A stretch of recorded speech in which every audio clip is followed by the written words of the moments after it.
Nak semua, nak mak balik rehat. Mak ni, baju baru. Beli baju untuk makcik tu. Ni. Assalamualaikum. Kak, saya tengah cari baju untuk hadiah mak saya. Color ni kot. Nak macam ni L1.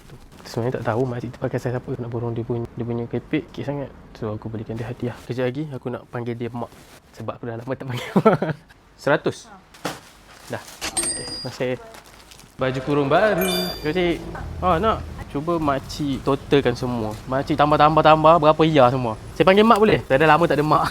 Ya ke? Last ada mak umur 18. Semua ni berapa? Berapa ya semua ni? 10, 20, 3, 6, 9. 9. Masuk dalam ni? Adalah, ada nak lagi ke? Nak semua, nak mak balik. Rehat. Oi, ni badam ni sedap. 250 tak boleh adik. 250 boleh? 300 lah. Mak mau berapa? 70 dekat.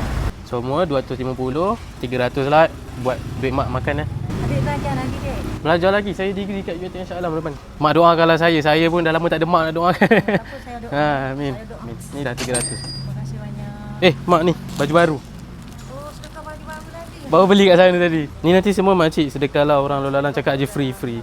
Nak satu plastik lagi saya ambil lagi. Semua jenis satu lah kita ambil. Okey, Mak Farida balik dululah. Masih.